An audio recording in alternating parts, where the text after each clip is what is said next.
Happy Friday, everyone. John Lorden here with another episode of BrainScratch. We have a really tough case that we're looking into today. Before we get to that, I just have to let you guys know I will be off next week. So no show Monday, Wednesday, or Friday. Just taking a little vacation time. It's that time of year. I will be back on Monday, July 22nd. With a brand new episode of Three Men and a Mystery. It's kind of the season finale. It's going to be the last episode that's here on the channel. If you have followed the case at all of J.B. Hilton, Beasley, and Tracy Hollett, I think it's an episode you don't want to miss because we're kind of summing up all the information that we found during the course of looking into and doing this show. And quite honestly, the simple story that you've heard for up to decades at this point might not really be what all went down that night. We made some interesting discoveries. We've got some FBI information that's been kicked over. We've got tipsters that have called in some information. So we're going to be sharing all that on episode 10, Three Men and a Mystery, here on July 22nd. After that, of course, normal schedule, and things will go back to normal in terms of Case Cracked being on every Monday, starting in August. The second season of Three Men and a Mystery will be coming. We'll announce more on that later, but just wanted to let you know where the channel's at. So with all that being said, today we are looking into the case of a young man in 2003 at the age of 7, Dalton Mesarchik, was standing outside waiting for a van from his local church to come and take him to a Bible study. And then he disappeared. And unfortunately, the next day it was found out that something very awful had happened to him. Here is a picture of Dalton. This was taken only a few days before he went missing in 2003. And we're going to start at the Find a Grave Memorial. Dalton Alexander Mesarchik, born on the 29th of April, 1995, died on the 26th of March, 2003 at the age of 7, obviously just about a month away from his 8th birthday. He died in Streator, LaSalle County, Illinois, USA. Dalton was only 7 years old when he disappeared on March 26, 2003 from Streator, Illinois. The little boy was waiting on his own porch outside for a church van to pick him up. He was supposed to be going to a youth program. Sadly, the program had been canceled and little Dalton was instead abducted by someone unknown. When his family called for him to come back inside, he was gone. Many volunteers searched for the child. Tragically, he was found murdered the next day. His little body was found by a fisherman on the Vermilion River, about 2.5 miles from his home. His murder remains unsolved. May this little angel soon have justice. And we are now in 2019, and this case still is unsolved. There's one interesting note I want to point out to you guys down here. Missing you more as each day passes. My love for you will never change. Justice for Dalton forever. Left by Mom on the 26th of June, 2019. Let's learn a little bit about where this took place from Wikipedia. Streator is a city in LaSalle and Livingston counties in the U.S. state of Illinois. The city is situated on the Vermilion River, approximately 81 miles southwest of Chicago in the prairie and farmland of north central Illinois. According to the 2010 census, the population of Streator was 13,710. I'm seeing articles that are saying it was around 14,000 back in 2003 as well. Continuing at the Chicago Tribune, this article written on March 28, 2003. He disappeared from in front of his house while waiting for a ride to a church event. A church van that was supposed to pick up Dalton Mesarchik Wednesday evening never arrived, and Dalton's mother and aunt believe he mistakenly got into another vehicle because he believed he was going to church. At dawn Thursday, hundreds of volunteers from Streator, a town of 14,000 just south of Ottawa, began scouring railroad tracks, ditches, and backyards in search of brown-eyed, brown-haired Dalton. An Amber Alert, which notifies the media about the disappearance, was also issued. Police believe Dalton was picked up by a vehicle outside his home because of evidence recovered by canine units. Relatives said 3 or 4 tracking dogs picked up Dalton's scent, but stopped in the middle of the street. Sometime after 11 a.m. Thursday, a fisherman found the boy's body floating in the Vermilion River just south of Streator in Livingston County, changing the search to a homicide investigation and putting the town on edge. Now, in this article, they're saying that he was in first grade. I've seen other articles that say he was in second. I'm not sure which is more accurate, but the family of the first grader said nobody from the church notified the family that the van would not be arriving. Reverend Ron McKee, pastor of the Church of the Nazarene in Streator, said Thursday that one of the van drivers could not do her route because she was out of town with her sick husband. Michelle Mesarchik said Dalton was waiting in the enclosed front porch of the family's house about 6:15 or 6:30 p.m. Wednesday. His older sister saw him there about 6:45 when she left for a friend's house to wait for the same church van, relatives said. Dalton came back into the house around 7 or 7:15 to say that he was still waiting, Mesarchik said. But at 7:45, Mesarchik's daughter returned home and asked, "Where's Dalton?" The boy loved collecting Harley-Davidson motorcycles and lining them up perfectly in his room. Dalton's case is the 5th time the Amber Alert system has been activated since January 31st, 2002, said Illinois State Police spokesman Master Sergeant Lincoln Hampton. So far, Dalton is the only Amber Alert child in Illinois who was not found alive, Hampton said. So a couple strange things here. I've seen some other reports that say that the church function, which I believe was actually a Bible study of some kind, was supposed to start at 6:45. I don't know if that information is accurate because it doesn't seem to line up very well with, in particular, when his sister is leaving to go wait at this friend's house for the church van.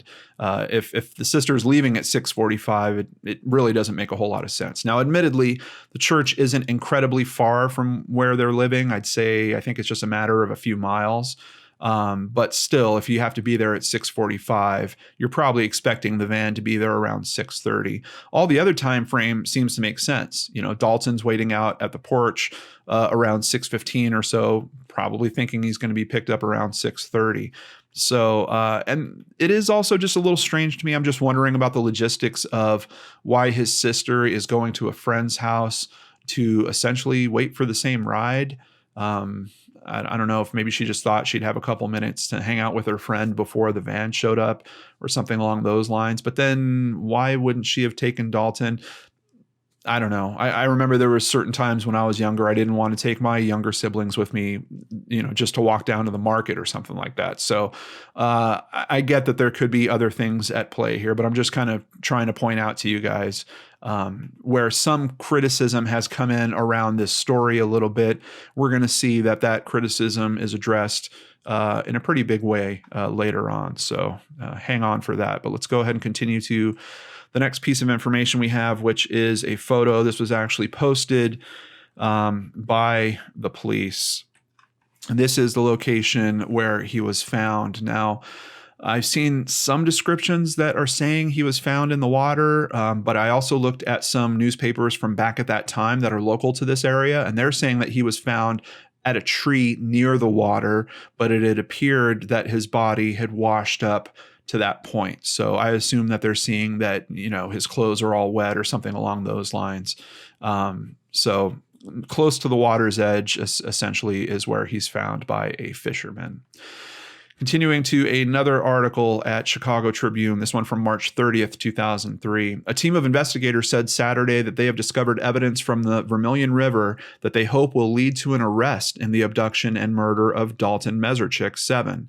Livingston County Sheriff Bob McCarty would not say what investigators found in the river, where Dalton's body was discovered by a fisherman, but McCarty said the crime lab is analyzing the evidence.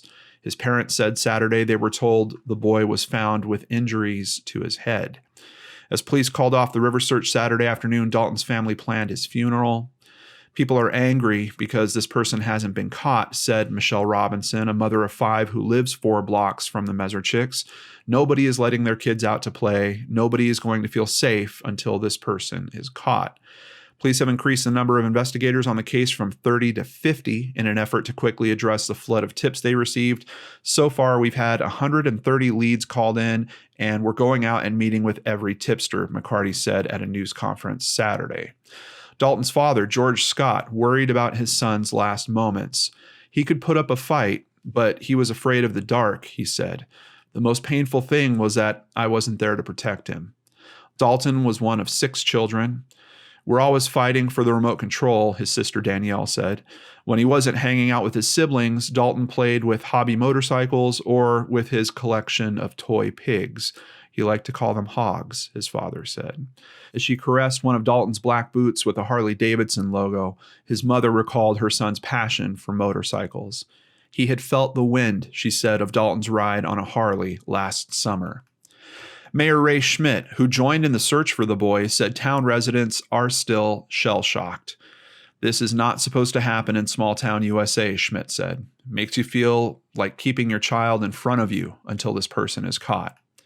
Coincidentally, on Thursday, the same day Dalton's body was found, the U.S. State of Representatives passed the Child Abduction Prevention Act, which will provide federal funds, broader policing authority, and stiffer criminal penalties for convicted child abductors. So interestingly, whatever evidence they found in the river at that time, I'm not sure what that specific piece is. We're going to see later on that they have literally collected hundreds of pieces of evidence. It's just interesting to me that this is coming out so soon to when he is found. It makes it sound like it's something pretty important. And we do have one specific piece of evidence that really stands out we're going to get to, but I don't think that's the item that was found in the river. But let's continue here over at nwitimes.com and learn about what actually happened to poor little Dalton. Results of the autopsy were released for the first time during a Livingston County coroner's inquest Wednesday. Deputy Coroner Julie Runyon told the jury that Dalton Mesarchik died of a blunt force trauma to the head. The jury deliberated about 10 minutes before ruling the death was a homicide. Dalton was buried Tuesday after services that included a procession of motorcycles in honor of his love of Harley-Davidson motorcycles. Nicknamed Little Dude since his first Harley ride, Dalton was buried in a biker bandana and sunglasses. That's what he loved, said his father. So really tragic, and now we're getting some insight into what's going on with this crime. There's an abduction from his front porch, and now we have a blunt force trauma impact that killed him. It makes you wonder right off the bat, is this a crime of opportunity? Is this something else? Is this someone that actually knew him? I can tell you I've looked at maps of the area. I've looked at maps of where the home is, and the home is not exactly it's on a street that actually kind of dead ends at one point.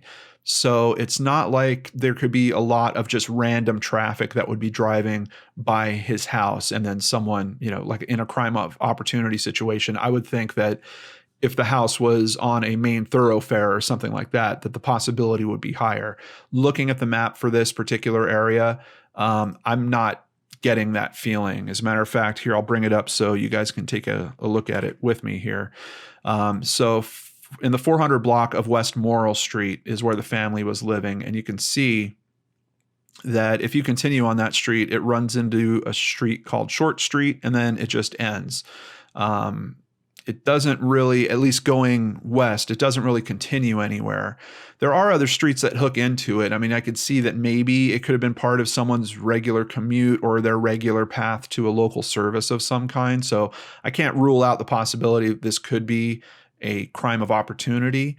But the likelihood of it just seems a little less to me because of this kind of closed off area where this neighborhood is. Quite honestly, when I would look at a street layout like this, I would say that's probably one of the more safer areas in the neighborhood. You also have a high school here.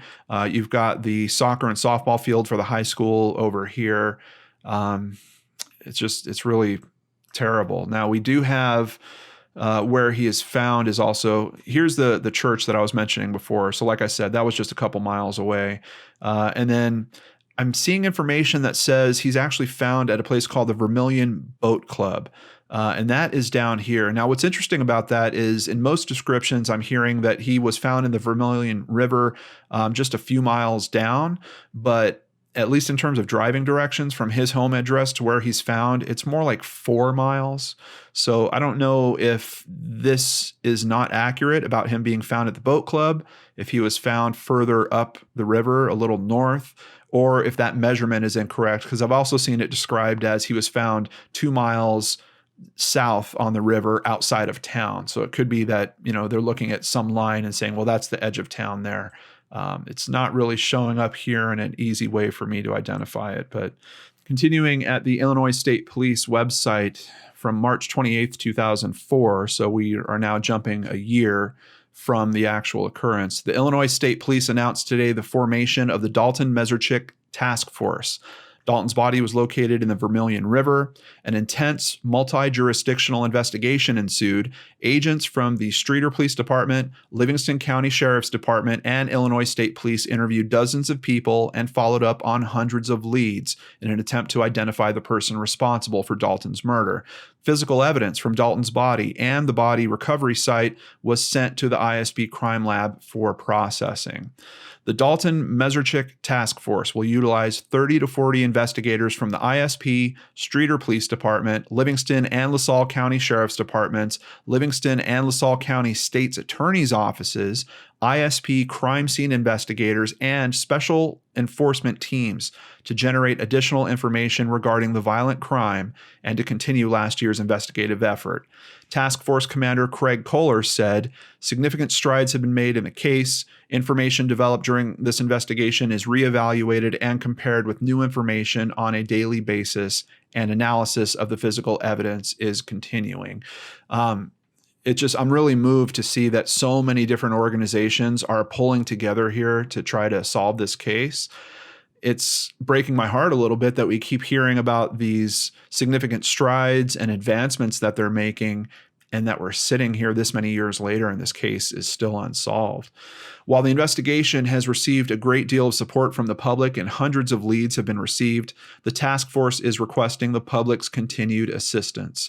A criminal investigation is similar to working a puzzle. All the pieces are needed to accurately complete the picture. Many of the pieces are now in the possession of the task force, stated Kohler. However, we have reason to believe there are individuals who have valuable information to this investigation and, for unknown reasons, have not yet come forward. We are making an appeal to those persons now. You may have the missing piece to this puzzle. We must all work together to protect our community. The only way we can do this is to remove the ongoing threat and prevent this from happening to another innocent child. Just very well written. It's very clear to me what their focus is. I have no doubt that they're pulling out all stops trying to solve this case. But once again, we're sitting here in 2019 and we don't have it done yet. This is an article from the Peoria Journal-Star. Thankfully, it's been saved by someone into a Google group because the original link does not work anymore. Police, new leads point to suspect in child slaying, March 29th, 2004. A new lead received 2 weeks ago points to who may have killed 7-year-old Dalton Mesarchik, investigators revealed Sunday, giving the boy's family hope that the killer might soon be caught as they struggle through the 1-year anniversary of his death. After a year without any solid leads, Illinois State Police Master Sergeant Richard Roderick said new lab results on physical evidence have refined the search. Certain things the investigators have to keep under their hat, and we have to understand that. I want them to get the right person the first time, said Dalton's mother, Michelle. Dalton's father, George Scott, said, I think we're on the home stretch to get them and bring an end to this. Residents are frustrated it has taken so long for a break in the case. Investigators maintain with a large amount of evidence and amount of people to interview, it is not unusual for an investigation of this scale to drag on. The lab results that have led police to believe they may know who is responsible for Dalton's death were delayed because the evidence was sent to a private lab for analysis. Roderick said the results were received about 2 weeks ago. Now, interestingly, once again, I don't know what this evidence is. We're hearing that there is an analysis. We're hearing that it was sent off to a lab. I don't know if we're talking some type of blood analysis, fingerprint analysis, DNA analysis. I'm not seeing any mention of DNA really coming up in this case. I have seen and I'm leery about bringing this information in because there's no source to this. I've read a couple of blogs about this case as well. One of them in particular that the author didn't even put their name on, but the information seemed somewhat reliable to me, stated that the weapon was found a few weeks after this. It is a hammer. We'll get into more details on another article on that. And that blood was found on the hammer that does match Dalton. I'm wondering if that's the result that we're looking at here, but that result really wouldn't necessarily lead to what they're stating here. They're saying that they believe they may know who is responsible. To me, that sounds like a match of some kind, like maybe some other type of hair or blood transference that came from the person that did it. Something along those lines. I don't think finding Dalton's blood on any object is at least in line with the tone of what they're saying in this article. It sounds to me like they have a result that has really focused them in on one person, but that's all we get from that article, and I don't see anything in terms of follow-ups on that article. This is an article that was originally posted at a website called week.com. It's now not working anymore, but I was able to pull it up through archive.org.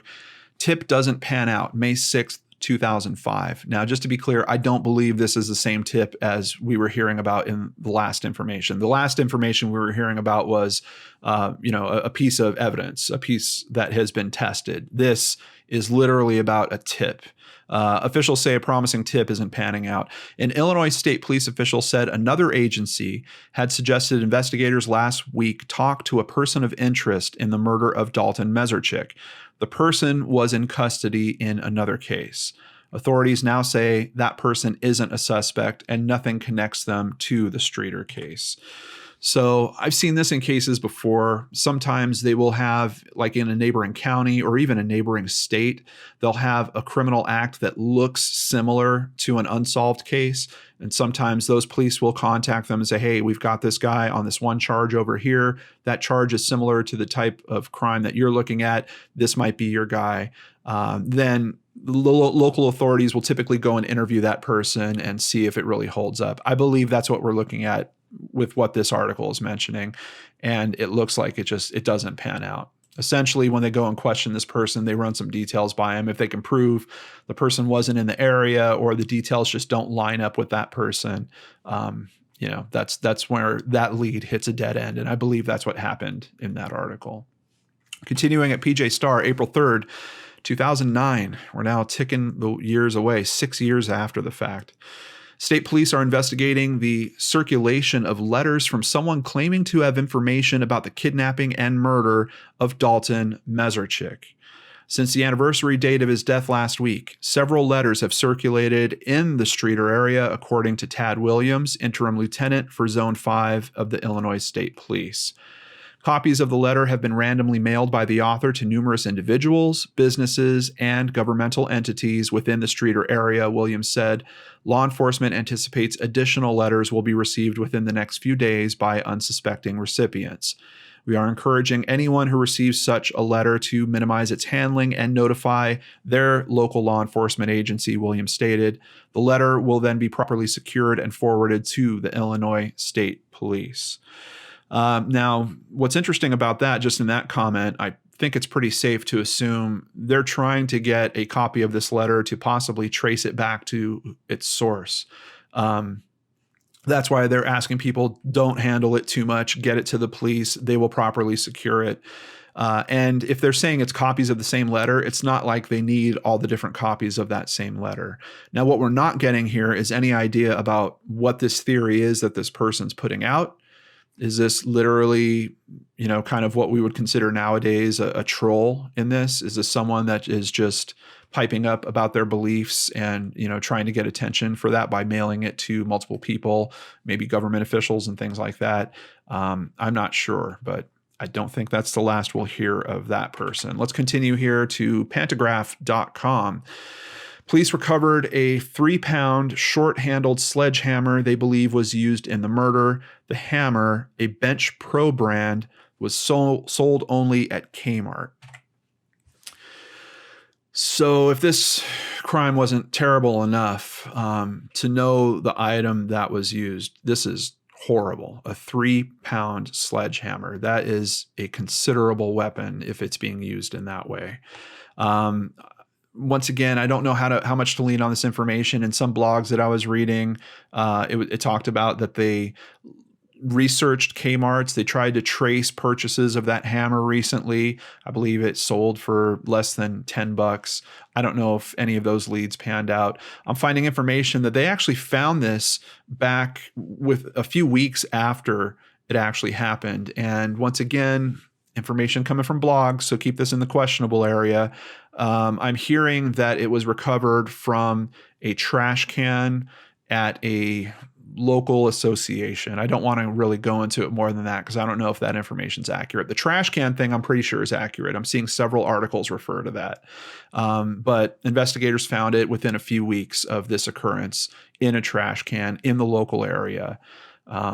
It is important, I believe, to understand that area. I just don't know if I don't want to share bad information with you guys, so I'm not going to tell you what the blog said. And the blog didn't have sources, so I can't backtrace it and see if that's actually true. But we do know it's found in the neighborhood, in the local area. I think what's important about it is if we know precisely where that's found, that might prompt some tips from people that lived in that area. Maybe if they saw a vehicle around that particular trash can at that time or something like that. So it's kind of curious to me that law enforcement didn't release where that area was, or maybe they did and that media just hasn't lasted through the time and I'm not able to find it at this point. I'm really not 100% sure, but I didn't find a whole lot of references to when and exactly where that was found. But they do have a picture of it, and this is directly from police. So this is certainly the hammer. Continuing to another article, thank you to Google Cache. I was able to pull back because it doesn't exist anymore. This is from July 7th, 2010. Local man sending letters about 2003 murder mystery. So yes, the same guy that was doing it a year before decides he's going to spin it up again in 2010 and starts sending more letters out. Illinois State Police are investigating a string of mysterious letters. They're circulating in the Streator area. The author is claiming to know more about the unsolved murder of 7-year-old Dalton Mesarchik. This isn't the first time it's happened. In March 2009, a man is investigated for sending out random letters about the murder. His claims are investigated, but authorities hit a dead end. Now, it's believed the same man is behind this latest round of letters. Police won't identify him.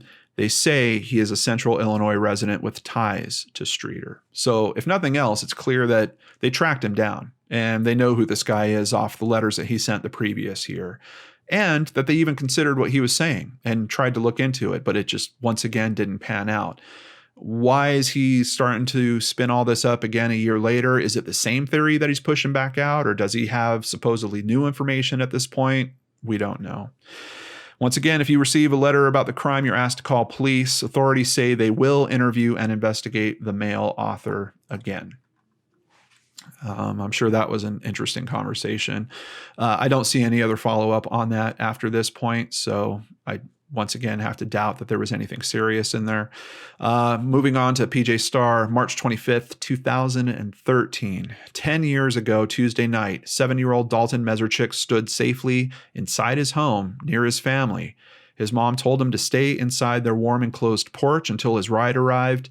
Minutes later, Dalton left the safety of that home and someone snatched him away forever. His death remains unsolved, unavenged. 10 years and a million tears, said Michelle Mesarchik. It's the constant knowledge that he's never coming back, she says. Dalton lived with mother Michelle Mesarchik and father George Scott. The couple had divorced 2 years earlier, but shared the home to save money while both were unemployed. Also living there were 3 siblings of Dalton's, Deanna, 13, Danielle, 12, and Dakota, 3. Despite nearly 2,000 tips to police, along with a $50,000 reward, no leads have proved fruitful. Meantime, Michelle Mesarchik learned to grapple with grief. She has said the Serenity Prayer countless times, her best tool in managing the brutal loss of Dalton. There's still a lot of anger, but you have to use it in a constructive way. Last year, she earned her associate's degree in criminal justice and hopes to become a private investigator. Among other causes, she has taught self-defense to youths, pushed for legislation to help find missing children, and counseled parents through the National Center for Missing and Exploited Children. Her children, now 23, 22, and 13, have also started to follow in her lead. It's been a struggle, Michelle Mesarchik says, but at this point, we're now capable of reaching out and helping. Saturday, she and her children gathered with loved ones and police officers for a memorial vigil in Streator. She sometimes wonders what Dalton would be like today. He would have turned 18 on April 29th. He'd probably be very tall, she says with a chuckle. He was a big boy, and he was very artistic. He always liked drawing.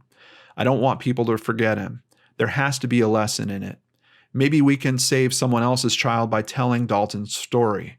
Maybe a parent will tell their child about Dalton, and that child will be more careful. Plus, she hopes publicity will someday bring a valuable tip to police. So you guys know I'm always looking for the silver lining in these stories.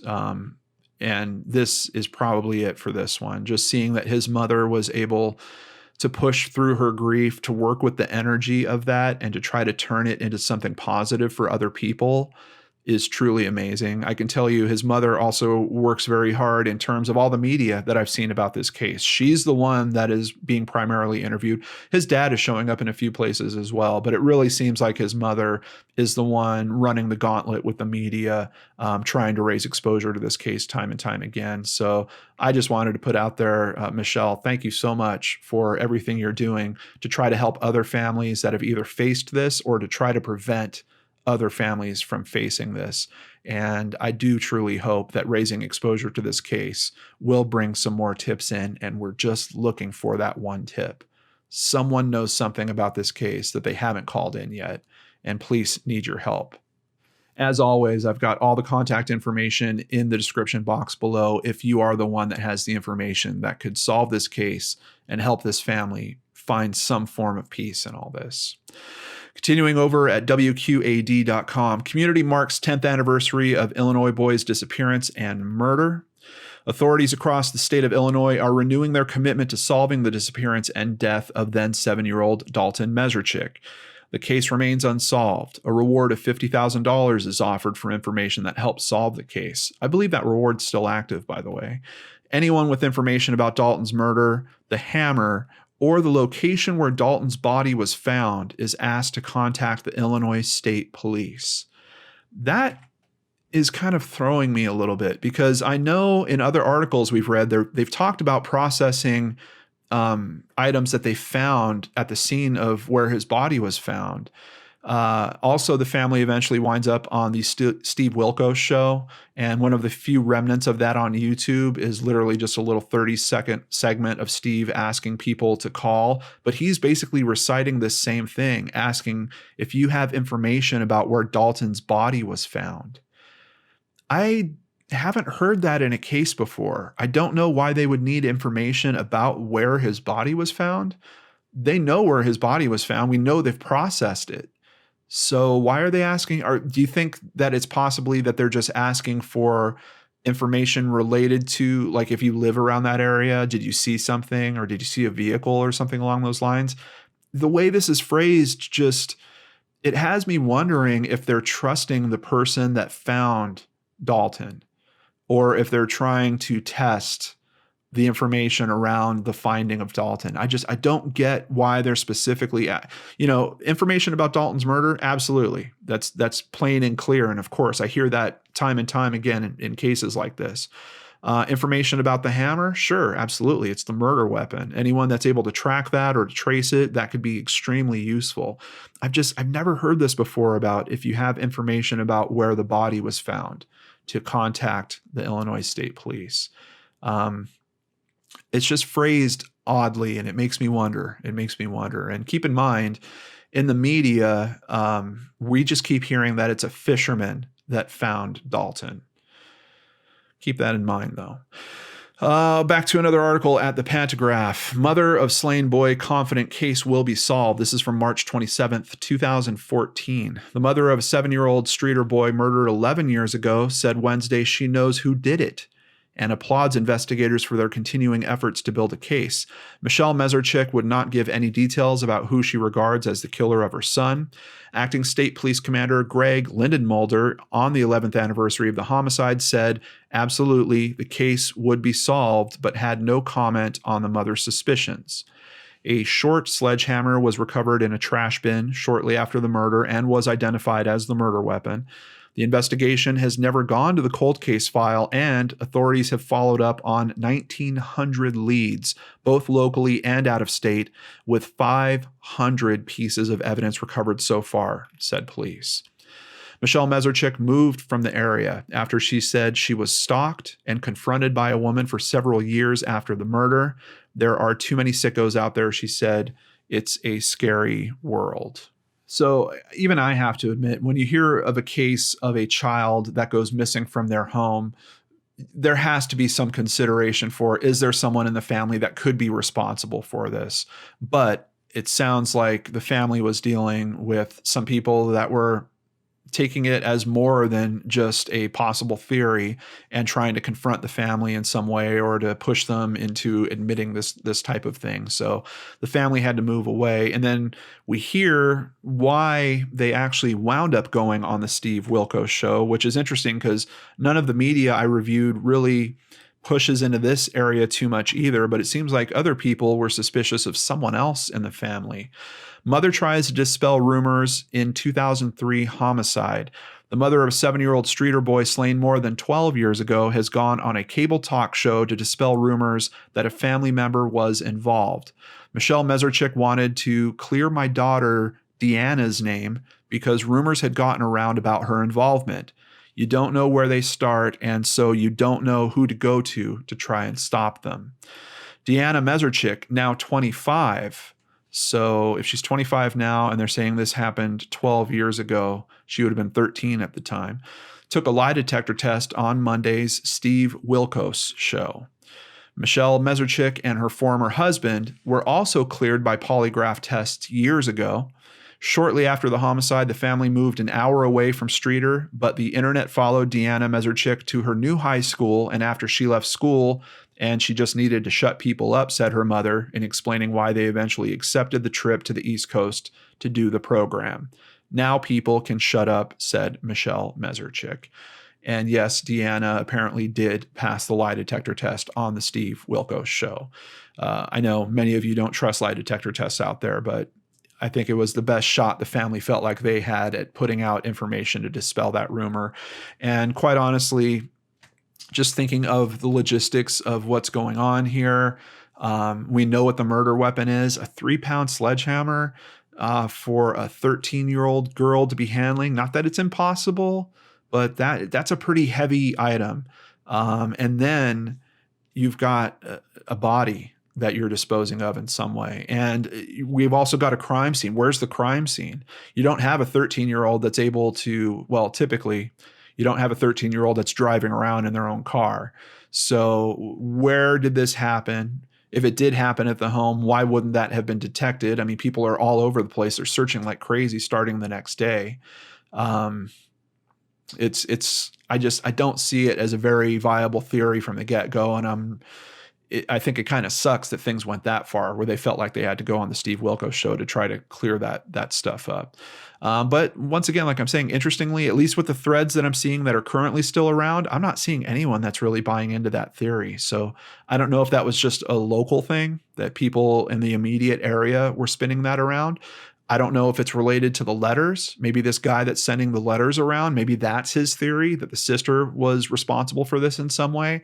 I don't know what the source of those rumors are. Even they don't know who the source of the rumors are. That's why they went on the show. But this is one of the more recent articles I could find on this, March 25th, 2018. Michelle Mesarchik posted on the state's cold case Facebook page, "We still cry out for justice in this senseless crime on a 7-year-old child," she said. "I would never have thought that we'd still be waiting this many years later. Someone knows something and always has. How can they live with themselves? How can they sleep at night knowing that they have the information that could bring justice to my child?" The next morning, a Streator fisherman who knew the boy said he found Dalton's body in the Vermilion River just south of Streator in Livingston County. So once again, we're touching on the information about this fisherman. And I'm bringing that up for a particular reason. I've had this thought I just can't let go of. I'm going to share it with you guys. This is totally opinion territory here. But the fact that this is a fisherman keeps sticking out to me, in particular because of the description of what happened to Dalton. A hammer, and it seems like it's a single blow to the head. And I know I've been with fishermen before that frequently they will essentially kill their fish by doing something like that or quite similar. As a matter of fact, I was able to find an article on Wikipedia about something called a priest, and not our normal priest. We're talking about a tool. A priest, sometimes called a fish bat, is a tool for killing game or fish. Priests usually come in the form of a heavy metal head attached to a metal or wooden stick. Now, I don't know if a fisherman would really have a need for, a 3-pound, essentially mini sledgehammer seems like crazy overkill for doing something like that, for at least in terms of using it as a fisherman. Could it be that if you were a fisherman and you were predisposed to using this method to end the fish's lives, that it would occur to you to use that method if you were going to end a person's life? Possibly. Does that mean that everyone that's attacked with a hammer and it's a blunt force homicide is a fisherman? Not at all. I totally get that. This isn't something I'm feeling super solid about, but there's another piece of information about the person that finds him that is also gripping me. And once again, we're hitting this kind of semi-rumor territory. I can't necessarily confirm this. I've seen the guy's name, but I can't find a news source that actually cites the guy's name. But we have this post over at Web Sleuths. Very strange that the man who found Dalton is married to another woman who has 2 children by Dalton's father. Could the murderer have been trying to frame this man, Dalton's father? Now, I believe I did find the source of where that comment is coming from, and I think they've got it just a little off. The source actually says that the man is living with a woman that has 2 children by Dalton's father. So I'm feeling slipshotty about this because I'm not able to share his name with you. I'm not finding it in places that I think are reasonable enough. Is it out there in blogs? Yes. Was I able to find a Facebook page for him? Yes. Is he an avid fisherman? Absolutely. He's even got a family member that says that he studied at the College of, quote, Killer. Is it suspicious to me in some way? It could be. An address for this person is actually right along the river, but this guy's a fisherman. It would make sense that he would want a house by the river. And how many cases have we seen where a fisherman has been responsible for finding a body and the fisherman is not the culprit? It happens kind of frequently. Those are the guys that you go and ask for when you need help finding someone and you have a water source nearby. It is very frequent that you're going to get fishermen out there. They're the ones that have the boats. Sometimes they have sonar equipment that's able to detect things and help with underwater searches. So I'm really on the fence about this whole line of questioning and this whole theory, but I'm also kind of bothered by it. And that's why I just wanted to share it with you guys. Is there some possibility that this guy could be involved? If there wasn't this connection to Dalton's father, I don't know that I would have even mentioned it to you guys, but this is kind of strange. And once again, I'm just putting it all over this. This is rumor territory. I cannot confirm that guy really was living with a woman that had 2 children by Dalton's father. This is kind of off the chart for even stuff that I would usually share with you guys. It's something that's really nagging at me, and that's why I wanted to put it out there so we could discuss it more. But do me a favor. Don't find this guy's name and post it in the comments below and let other people. If you're interested enough to find his name, you can find his name. We don't need to share that in the comments below. This guy could be perfectly innocent. This guy could be a good Samaritan that actually helped move this case forward in a very significant way. I just hope investigators have looked into that possibility or explored those avenues and figured that out for themselves, because just looking at this through the lens of media and the people that we have involved in this case, if you're going to look at the family, I think you probably should spend a little time also looking at the person that found the body. And if there's a connection between that person and the family, I think that warrants a little more investigation in that direction. That's all I'm saying. I don't know. What do you guys think? Let's talk about it in the comments down below. But once again, I'm going to ask, please, please, please don't put his name down there. Police know who he is. The family knows who he is. It's not going to help anyone having a bunch more speculation about this. I've already kind of put the theory out there.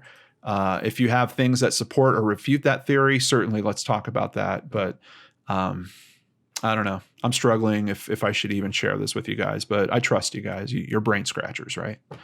There is an official Facebook page for justice for Dalton Mesarchik. I'm going to have that in the links down below. Of course, sources for everything that we have gone through today. There's also a Reddit thread, and I just wanted to end with some words from Dalton's mother.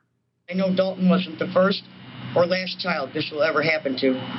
We know it will happen again. Ask yourself this: is this community prepared if another abduction would happen tomorrow? Are there people specifically trained to act when the call comes in? Children have to be mindful that they could answer the door and be pulled out of their home by someone. And children need to be taught that they can say no to adults.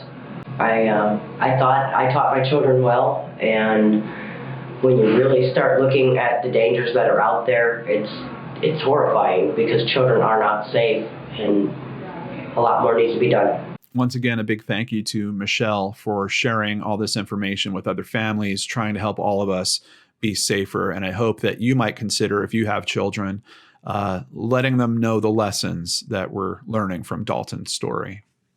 Before I end today's video, I have to thank several people, starting with Brandy Fry, who made a Patreon donation. Thank you so much, Brandy. I truly appreciate that.